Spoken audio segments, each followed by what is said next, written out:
Bismillah, walhamdulillah, wa sallallahu wa sallim ala sayyidina Muhammad wa ala alihi wa sahbihi wa man wala wa ba'd. Les frères et sœurs, j'espère que vous vous portez bien. Petite vidéo où je vais parler d'un sujet très intéressant. Pourquoi beaucoup de femmes, soit divorcées et avec enfants, ou tout simplement des mères avec enfants, elles sont peut-être pas divorcées, mais dans d'autres situations, pourquoi elles ont du mal à se remarier? On va, Inch'Allah, aujourd'hui essayer d'aborder le sujet parce qu'il y a quelques jours, il y a une sœur qui est venue me poser la question et j'ai essayé de lui répondre et je vais, Inch'Allah, rendre cette réponse plus ou moins publique pour qu'elle puisse profiter à un grand nombre de personnes. Avant d'entrer dans le vif du sujet, mes frères et sœurs, comme d'habitude, pour ceux qui cherchent à se marier, j'ai mis en place une plateforme de mariage qui s'appelle Eben Zawaj. C'est une plateforme où les personnes qui désirent se marier avec une femme à la peau ébène peuvent se rendre. On a, alhamdoulilah, des centaines de sœurs qui sont présentes et qui cherchent à se marier. Donc si toi aussi, tu cherches à te marier avec une femme originaire du Mali, de la Guinée, du Gabon, du Sénégal, etc., la place où tu dois être, c'est Eben Zawaj. Également, du 18 au 27 septembre, j'organise une Umrah avec mon agence Molam. Cette Umrah, Inch'Allah, va se dérouler bien sûr en Arabie Saoudite avec mon frère Abdallah El-Hanifi. Donc, si vous souhaitez vivre ce voyage inoubliable avec nous, bi'iznillah, n'hésitez pas à réserver vos places dès maintenant. Il n'en reste pas beaucoup parce que les places, elles sont limitées. Alors, pour revenir à nos moutons, mes frères et sœurs, il y a beaucoup de sœurs, lorsqu'elles sont dans le marché du mariage et qu'elles ont des enfants, elles se rendent compte que c'est difficile. Aujourd'hui, j'ai envie de donner les clés pour que les sœurs qui sont dans cette situation puissent essayer de maximiser leurs chances de pouvoir se marier. Alors la première chose qu'il faut savoir, ou la première chose que les sœurs qui sont dans cette situation doivent faire, c'est d'être tout simplement pragmatique et en fait de se rendre compte que malheureusement, nous sommes dans une époque où le marché du mariage, il est un peu cruel. Lorsque l'on a des enfants, qu'on a déjà été marié ou qu'on a des enfants issus d'une relation précédente, c'est malheureux, je veux vous dire les choses un peu de manière crue, mais c'est pour que vous le compreniez, on part un peu avec un déficit. Donc oui, les enfants, c'est une miséricorde, c'est un bienfait énorme d'avoir des enfants, mais dans le milieu du mariage, c'est malheureux et c'est cruel, mais on part avec un déficit. Et donc, la première chose, c'est d'être conscient de ça, c'est d'être pragmatique et plus ou moins d'avoir conscience que lorsque l'on a des enfants, en fait, on va devoir faire plus d'efforts qu'une personne qui n'aura pas d'enfants, ou on va devoir en tout cas avoir en quelque sorte des qualités, et ces qualités en fait elles vont être tellement grandes que la personne qui va voir ces qualités là, il va même pas voir en fait notre situation ou nos enfants plus ou moins comme une contrainte. Donc ça, c'est la première chose qu'il faut se dire, c'est que le marché du mariage, il est cruel. Et en vérité, les femmes, lorsque, on va dire en quelque sorte, vous êtes en position de force, parfois, vous aussi, vous avez, on va dire, ce brin de cruauté. Qu'est-ce que j'insinue par là? Lorsqu'un homme il veut se marier aujourd'hui, à part la femme à qui il a fait miséricorde, mais beaucoup de femmes, elles lui font comprendre qu'écoute, si t'as pas d'argent, comme ils le disent dans le jargon, si t'as pas de tal, pas de mariage. Si t'as pas 10 000 euros de dot, comme certaines disent, pas de mariage. Et encore plus, à plus forte raison, lorsque tu veux être polygame. Lorsque tu veux être polygame, on te fait comprendre que si t'as pas d'argent, n'y pense même pas. Donc, malheureusement, lorsque les femmes elles sont un peu dans cette position dite entre guillemets de faiblesse, qu'elles ont des enfants et qu'elles partent avec ce déficit, c'est cruel. Il faut être pragmatique et avoir conscience que on part en quelque sorte avec un déficit, donc on va devoir avoir des qualités qui sont vraiment plus ou moins grandes pour que le futur prétendant ne ressente pas la contrainte. Ça, c'est la première chose. La deuxième chose, donc, justement, ça va être, en fait, de mettre toutes les chances de son côté. Et donc, il faut comprendre que, par exemple, lorsque le prophète, sallallahu alayhi wa sallam, il vient se marier avec Khadija radiallahu anha, parce que les sœurs, elles aiment bien prendre cet exemple-là de Khadija radiallahu anha. Elle avait des qualités énormes. Ça veut dire que oui, certes, elle avait déjà été mariée 2 fois. Elle était veuve de ses anciens maris. Elle était divorcée d'un autre mariage.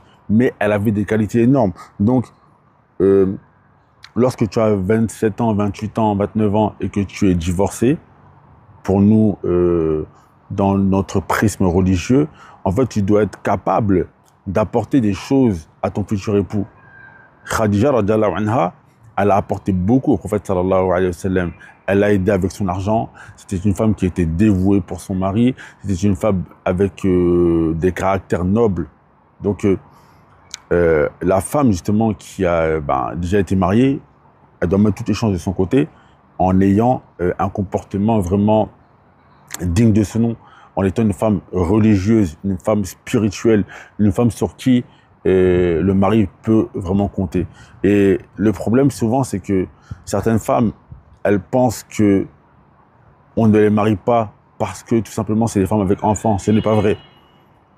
Il faut aussi qu'est-ce que tu as à apporter à ton mari. En fait, on est dans une époque où malheureusement, avant, à l'époque des anciens, de nos plus prédécesseurs, c'est vrai que les hommes, lorsqu'ils rentraient dans une démarche de mariage avec une femme qui allait avoir des enfants, il y avait cette dimension spirituelle. Je vais prendre ces enfants et je vais les élever et Inch'Allah, ce sera une source pour moi d'avoir des récompenses au jour du jugement dernier. Aujourd'hui, malheureusement, on est dans le matérialisme, dans le consumérisme et les gens, en fait, ils regardent vraiment ce que tu as à leur apporter et les gens regardent moins ce qu'ils ont à apporter. C'est malheureux, mais c'est la réalité dans laquelle on vit, surtout à cette ère du masculinisme où beaucoup d'hommes consomment de ce contenu, la red pill, et ce contenu, il envoie des messages subliminaux où il fait comprendre à beaucoup d'hommes ne vous mariez pas des femmes, ne mariez pas des femmes qui ont déjà des enfants, parce qu'il n'y a que des contraintes dans cela. Aujourd'hui, c'est ça la vision et l'état d'esprit de beaucoup d'hommes. Nous, en tant que musulmans, on sait qu'une femme qui a des enfants peut être une grande bénédiction et une source de bienfaits énormes. Mais malheureusement, peu d'hommes pensent de cette manière. Donc, qu'est-ce que la femme, elle doit faire donc, dans l'état d'esprit, dans la situation dans laquelle, dans ce que l'on vit actuellement? Eh ben, c'est qu'elle doit se parer de caractère noble et d'un comportement digne de ce nom. Elle doit être une femme religieuse, une femme spirituelle, une femme qui doit avoir beaucoup de choses à apporter à son futur époux. Et certaines femmes, en fait, parfois, elles pensent qu'elles ont du mal à se marier à cause de leur situation de mère avec enfant, mais c'est pas forcément ça le problème. Parfois, le problème, c'est qu'en fait, quand tu regardes, tu te dis, en fait, vous disiez une chose. Un homme, il est là, il a le choix entre une fille de 26 ans qui n'a jamais été mariée et une fille de 26 ans qui a 1 ou 2 enfants. Ok, il va regarder, de prime abord, il va se diriger vers une femme qui n'a pas d'enfant. Mais qu'est-ce qui peut le faire changer d'avis?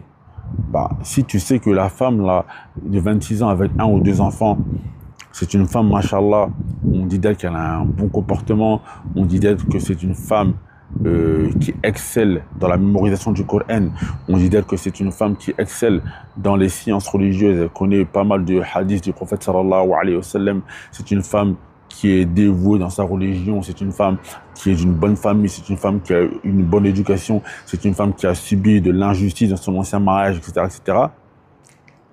Le fait d'entendre ce genre de choses sur une prétendante, même si elle a des enfants, un homme il peut être attiré par cette femme avec enfant au détriment de celle qui n'a pas d'enfant. Mais le problème, c'est que beaucoup de sœurs, elles négligent en fait cette dimension comportementale, le fait d'être paré de cette religiosité, de cette spiritualité, de ce comportement et de pouvoir apporter cela au sein de son couple. Donc c'est très important de ne pas négliger cela et de ne pas penser que lorsque un homme un homme ne se dirige pas vers vous, c'est peut-être ou seulement à cause du fait que vous ayez des enfants, mais ça peut être le fait que il ne sait pas, en fait, il ne voit pas qu'est-ce que vous allez lui apporter. Donc ça, c'est une chose. Également, ne pas négliger la dimension académique oui. En fait, le fait que la femme soit en quelque sorte plus ou moins intellectuelle ou qu'elle ait un bagage académique. Parce qu'une femme qui est intellectuelle, une femme que tu sais que tu peux compter sur elle plus tard pour l'éducation des enfants, une femme, tu sais que tu peux compter sur elle, tu peux lui demander des conseils. C'est une femme qui, machallah, qui a une facilité à réfléchir, à lire autour d'elle les choses qui se passent et à te donner des bons conseils. Ça, c'est un caractère, ça va être une plus-value en fait pour la femme qui a des enfants. Donc, ça, c'était un peu les conseils que je voulais donner. Ne pas négliger, donc, être pragmatique, avoir conscience du monde dans lequel on vit, que beaucoup d'hommes, malheureusement, consomment du contenu masculinisme, que les gens regardent aujourd'hui qu'est-ce que vous allez leur apporter plus que ce qu'ils vont vous apporter, que la dimension spirituelle, elle n'est plus présente chez beaucoup de monde. Ça veut dire que peu d'hommes sont ceux qui vont se dire « Ah ouais, je veux prendre des récompenses, des hasanettes, etc. » Et également, vous parler d'un bon comportement, que ce soit la spiritualité, que ce soit avoir de la science religieuse, du Coran, des hadiths, avoir peut-être un bagage académique ou un bagage intellectuel. Et toutes ces choses, Inch'Allah, par cela, vous allez maximiser vos chances de pouvoir trouver un homme bien. Qu'Allah, en tout cas, il facilite à toutes nos sœurs qui ont des enfants de trouver un bon mari. Qu'Allah vous préserve. Wassalamu alaikum wa rahmatullahi wa barakatuhu.